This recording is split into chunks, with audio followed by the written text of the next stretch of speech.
শুভ সকাল বন্ধুরা, সবাই কেমন আছেন? আশা করি সকলেই ভালো আছেন।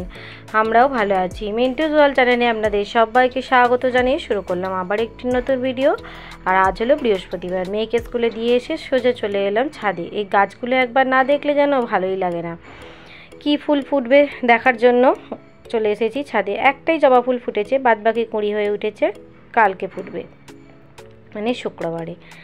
তো তারপর ড্রেসটা চেঞ্জ করে নিলাম। আজ ভেবেছি আগে আর স্নান করব না, আজকে ঘরের যাবতীয় কাজ রান্না বান্না সব সেরে নেবো, নিয়ে তারপরে স্নান সারবো। কারণ একবার চান করে নিয়ে তারপর কাজ করলে, আর যেহেতু বৃহস্পতিবার পুজো করতে হবে, দেখেছি যে মানে ঠাকুর ঘরে যাবার আগে পরিষ্কার পরিচ্ছন্ন না হলে বাজে লাগে। তাই জন্য ভাবছি আজকে সংসারের কাজগুলো সব সেরে নিই। পুজো করতে বেলা হবে কিন্তু কিছু করার নেই, নিশ্চিন্তে বসে পুজোটাও করা যাবে। তখন আর মনে হবে না যে বাবা পুজোর পরে এই কাজটা পড়ে আছে, বিশেষ করে রান্নাটা। তো বিছানাগুলো ঝাড়া হয়ে গেল, আর এখন ঘরদোরগুলো সব ঝাড় দিয়ে নিচ্ছি। নোংরা সেরকম কিছু নেই, তবে আজকে ছোটো ঘরের সোফাটা একটু ভালো করে ঝেড়ে পরিষ্কার করব, কারণ কালকে একটা আরশোলা উড়ে সোফার মধ্যে গেল। তারপর থেকে আমি আর আরশোলাটাকে খুঁজে পাচ্ছি না যে বার করব। এই গরমে কোথায় যদি থাকে, আর আরশোলার আটা তো খুবই খারাপ, এবার কোথায় ঢুকেছে সেটা বুঝতে পারছি না। আদৌ ওর ভেতরে ঢুকে গেল নাকি বাইরে বেরিয়ে গেল, আমার আর চোখে পড়েনি। তো দেখুন এখন এই কোনাগুলো থেকে বার করে নিচ্ছি ময়লা। আর এই পেছনে আমার ছেলে ব্যাট মানে বল সব রাখে দরজার পেছনে, এখন এইখানটাও ভালো করে গুছিয়ে নেব। যেহেতু বৃহস্পতিবার হলে কোনা সব মুছি আমি প্রত্যেকটা ঘরের, মানে যেদিকে কোনাগুলো পাই আর কি। তো কোনাটা পরিষ্কার করে নিয়ে চলে এলাম, আর এই হাবিজাবি যেগুলো ছিল সেগুলোও বার করে দিলাম।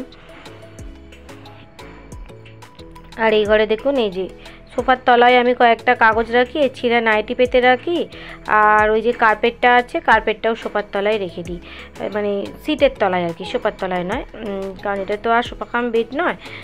তো এই যে সব এগুলোকে দেখছিলাম, সিটগুলোকে তুলে যে কোথাও আরশোলাটা আছে নাকি, দেখলাম যে না, কোথাও আরশোলাটা নেই, বেরিয়ে গেছে হয়তো। আর আমার একটু পরিষ্কারও হয়ে গেল, একটু ভালো করে গুছিয়ে নিলাম। যে এই জিনিসটা যতবারই গোছাই না কেন, বাচ্চারা বসতে করতে দেখবেন একটু এটা সরেই যায়। তো এই যে কার্পেটটাকে ওর তলায় রেখে দিই, ভাঁজ করে থাকে। আর এই যে এখন এগুলো পেতে নিচ্ছি। কভার এখন কাচবো না, কারণ এই কভারগুলো পরিষ্কারই আছে, এই কিছুদিন আগেই কাচা হয়েছে।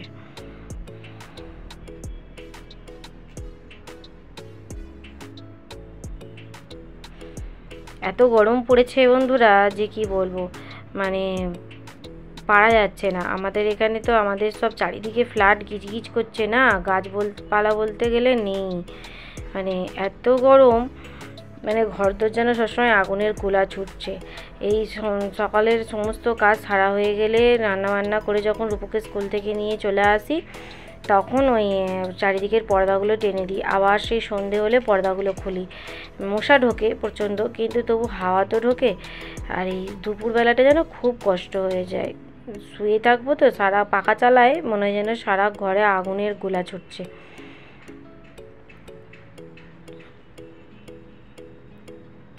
আজকে পুরো একদমই কাজ সেরে নিয়েছি, একটুও বসিনি। মানে সেই যে উঠেছি 6:30টার সময়, তখন থেকে উঠেই এইগুলো করার আগে কিন্তু আমার সকালবেলা রূপুকে স্কুলে দিয়ে আসার আগে রুটি করেছি। সেই ক্যামেরাটা কিন্তু আমি তখন করিনি, কারণ উঠেই আগে জামা চেঞ্জ করেই আমি রুটিটা প্রথম করে নিয়েছিলাম। মেয়েকেও টিফিনে দেবো, ছেলেকেও টিফিনে দেবো, এই জন্য। তাই বলছি, সকাল থেকে উঠে সেই সন্ধে অবধি এক নাগাড়ে চলে। আর সেটা যখন মানে মঙ্গলবার, স্যাটারডে, বৃহস্পতিবার পরে, সেই দিন পুজোর চাপে মানে দম ফেলার সময় পাওয়া যায় না। এই যে ঘরদোরগুলো এখন মুছে নিচ্ছি। ছোটো ঘরটাও ওই ঘরে মোছা হয়ে গেছে। ক্যামেরাটা যেহেতু আমার ট্রাইপড নেই, ওই যখন যেখানে পারি সেট করি। ট্রাইপড আছে, যেটা আছে সেটা কাজের নয় আর কি। তা ওই জন্য ওই দিকের ঘরের মোছাটা যে করলাম, সেই মোছাটা আর আপনাদের সঙ্গে শেয়ার করা হলো না। তো যাকে এই যে দেখুন পুরোপুরি মোছা সব কমপ্লিট ঘরদোরগুলো। এই যে বড় ঘরটা, আর খাটের তলাটাও পরিষ্কার করে রেখেছি। সামনেটা সবসময় এরামই রাখি, যেগুলো আর কি খাটের তলায় রাখার জিনিস তো রাখতে হবে, বাদ বাকি সমস্ত মুছে একদম টিপটপ করে রাখি। রান্নাঘর, ছোটো ঘর সব। আর এই বই খাতাগুলো বাবার এক্ষুনি ব্যাগে ভরবে ওর স্কুলের জন্য, মানে স্কুলে নিয়ে যাবে বলে। বললো মা ওগুলো আর র্যাকে তুলো না, আর কি কম্পিউটার টেবিলে গুছিয়ে রাখতে যাচ্ছিলাম, বললো ওগুলো তুলো না। তো এই যে ঘরের কাজ হয়ে গেলে এবার চলুন রান্নাঘরে যাই। এই যে রান্নাঘরেও চলে এলাম। আজকে করবো ওই করলা আলু ভাতে আর সব রকম সবজি দিয়ে, মানে ওই পটল, ঝিঙে, পেঁপে, আলু, বরবটি, গাজর এই সব দিয়ে এই যে মাছের ঝোল। আর ওদিকে দেখলাম রুটিটা আপনাদেরকে দেখিয়ে দিলাম।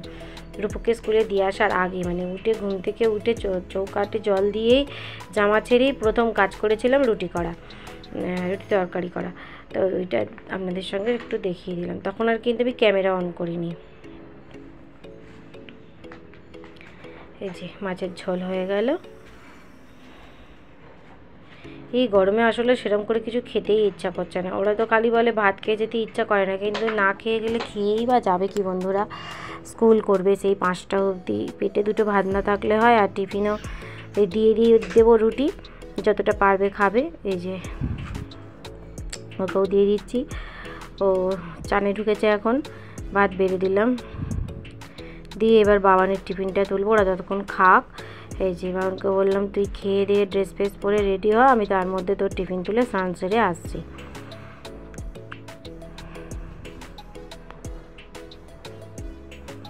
এই যে সয়াবিন আলুর তরকারি আর রুটি, একটু সন্দেশ দেবো আর একটা কলা দিয়ে দেবো। তাই গরমে তো হাফ টিফিন ফিরিয়ে আনে, মানে হয়তো রুটি একখানা কি 1.5খানা খেলেও ফিরিয়ে নিয়ে চলে এলো। কী করবে বলুন? মানে আমরা ঘরে কাজ করতে করতেই হাঁপতে উঠছে, আর ওদের বাইরে ক্লাসের মধ্যে, ওদের স্কুলে তো মানে প্রচুর স্টুডেন্ট, ঘরগুলো খুবই গরম লাগা। যেহেতু উপরে ছাদ, তার নিচেই ওদের ক্লাস হয়, অ্যাডভেস্টার দেওয়া আছে তাও। তো এতক্ষণ ধরে তো সব কাজ দেখলেন, রান্না বান্না, ঘরের যাবতীয় কাজ এক নিঃশ্বাসে করেছি। এইবার রেডি হয়ে নিয়েছি স্নান সেরে। এই যে একটা নতুন কুর্তি পরে নিয়েছি, এটা পরেই এসে পুজো করবো। একদম নতুনই ভাঙলাম কুর্তিটা। আর এই যে ছেলের ব্যাগ গোছানো হয়ে গেছে কমপ্লিট। এবার ও ওদিকে রেডি হচ্ছে, ওই যে ওই ঘরে দেখা যাচ্ছে, আচ্ছা দেখুন বাবু ওই ঘরে তৈরি হচ্ছে। এবারে ওকে দিয়ে আসি স্কুলে, দিয়ে রূপুকে নিয়ে আসি, এসে তারপরে আবার পুজোটা করবো। শুধু বাকি রয়েছে পুজোটা। রান্নাও কমপ্লিট হয়ে গেলে, সংসারের কাজও অনেকটাই এগিয়ে গেছে। এসে পুজো টুজো করে তারপর যেমন নর্মালি খাওয়া দাওয়া থাকে ওরকম। আমি একটু জল বিস্কুটও খেয়ে নিয়েছি, কারণ পুরো উপোস দিতে আর পারছি না, কারণ বাইরে প্রচণ্ড রোদ্দুরের তাপ, মাথাটা ঘোরে। আর এমনি এখন অলরেডি সংসারের অর্ধেক কাজ করার পর কষ্ট হয়, এরপর আবার যদি কিছু না খেয়ে করে না মাথা পাতা ঘুরে যাবে, ওই জন্য দুটো জল বিস্কুট খেয়ে নিয়েছি। চলুন রূপুকে আনি, তারপরে আসছি, পরে কী করি তখন আবার আসছি। তো এখন রূপুকে নিয়ে ফিরছি। আমার চোখ মুখের অবস্থা হয়েছে দেখেছেন, মানে ও আর পারছে না স্কুল করতে।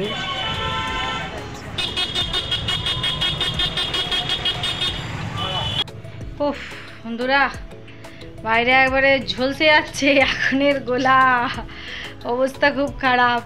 ঘেমে তো গেছি, আবার এসে একটু চোখে মুখে জল দিলাম, দিয়ে একটু বসে ভাবছি 5 মিনিট বসি, জল খাবো, তারপর পুজো করবো। পারছি না। আর এই যে তিনি এসেই লাফাতে শুরু করে দিয়েছে। ড্রেস খোলো, নিজে নিজে খোলো, দেখি কেমন পারো, নিজে নিজে খোলো। মানে কি বলবো, স্কুলগুলো অনলাইনে করে দিলে তবে ভালো হয়।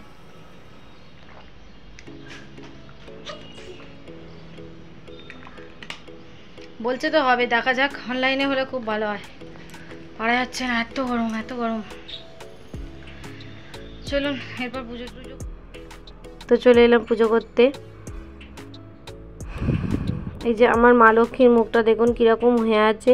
সেই যে আমার মেয়ে মানে ঠাকুরকে সিঁদুর মাখিয়ে দিয়েছে, আমি কিছুতেই ওটাকে ভালো করে মুছে, মানে তেল সিঁদুর ছিল, ঝুলো সিঁদুর নয়, মানে ওটা করতে পারছি না। সেইভাবে রং দিয়ে জিনিসটা কিছুতেই আমি আর মেকআপ দিতে পারছি না। চেষ্টা তো চালাবো, কী আর করা যাবে। দেখতেও মায়ের মুখটা কীরকম লাগে।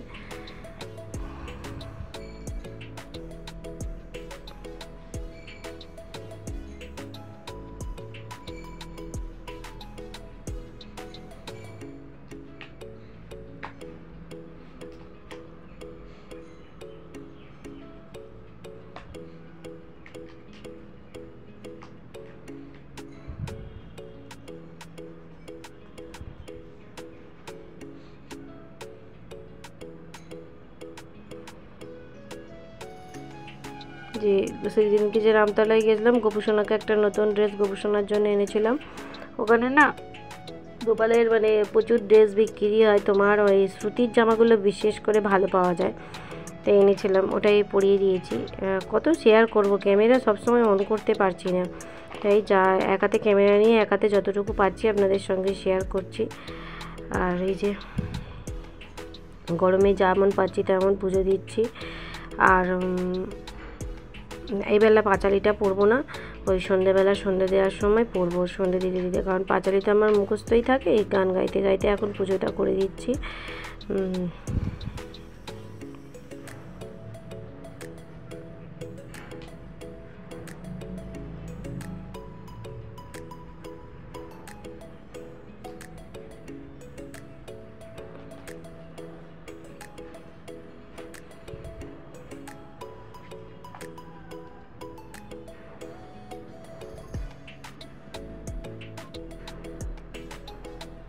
যে দেখুন গোপুসোনার ড্রেসের কালারটা খুব সুন্দর হয়েছে না, আমার তো খুব পছন্দ হয়েছে।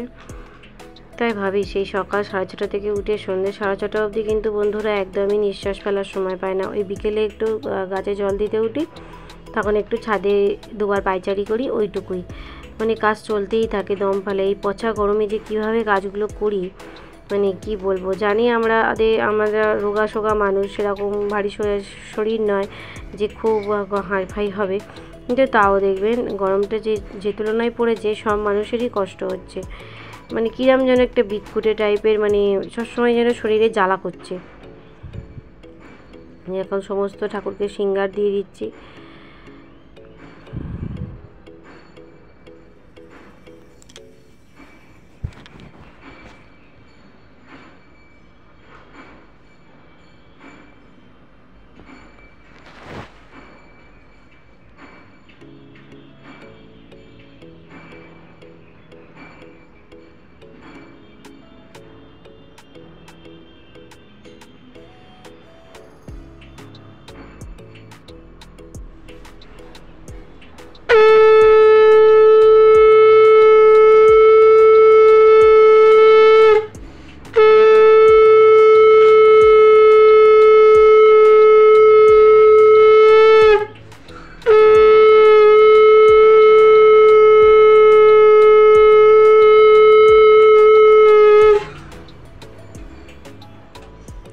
আর এটা ছিল দুপুরবেলা, তখন বাজে ঘড়িতে প্রায় 2টো, কারণ ওই পুজোর পর আর আপনাদের কাছে আসা হয়নি। তারপর রূপুকে স্নান টান করানো, খাওয়ানো এইসব করেছি। আর এখন দেখুন ওকে ঘুম পাড়াচ্ছি। একটু না পাশে শুলে ও ঘুমাবে না, ওই যে ক্যামেরাটা অন করেছি ঠিক বুঝতে পেরেছে, তাকালো। একটু ঘুম পাড়িয়ে দেবো, দিয়ে তারপর উঠে বাসন টাসনগুলো মাজবো। এখনও কিন্তু বাসন মাজা হয়নি। সারাদিকে ঘর অন্ধকার করে দিয়েছি যাতে ঘরটা একটু ঠান্ডা হয়। আর এই যে চলে এলাম বিকেলবেলা, মানে বাসন টাসন মেজে চলে এসেছি। খেতে ইচ্ছা করছে না এখন একদমই।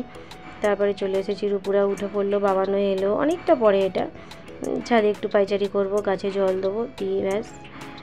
প্রচণ্ড হাওয়া এখান থেকে মনে হয় থেকে যাই এখানে। আর এই বারবার গা ধুতে ধুতে না আমার খুব ঠান্ডাটাও লাগছে, মানে হাঁচি হচ্ছে খালি ঘন ঘন। সর্দি কাশি হয়নি, প্রচণ্ড হাঁচি হচ্ছে। এই 2বার করে গা ধুচ্ছি, সকালে স্নান, যেদিন বেলায় করি স্নান, আবার রাত্রে একবার করে।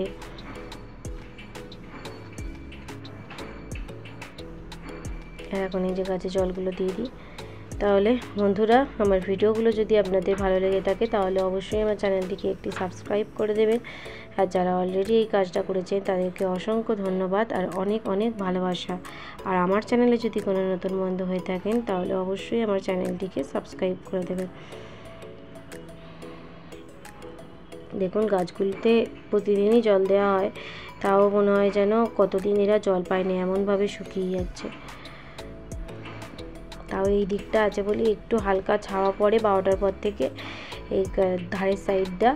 ও যদি অন্য দিকে থাকতো তাহলে গাছগুলো এতদিনে ঝলসে যেত। এই কতগুলো চন্দ্রমল্লিকার চারা হয়েছিল, সেগুলো তুলে ওই সাদা রঙের যে মিষ্টির কৌটোটা দেখছেন ওটাতে ট্রান্সফার করেছিলাম, কিন্তু গাছগুলো মারা গেছে, হয়নি। আর এই যে এখন চলে এলাম সন্ধেবাতি দিতে।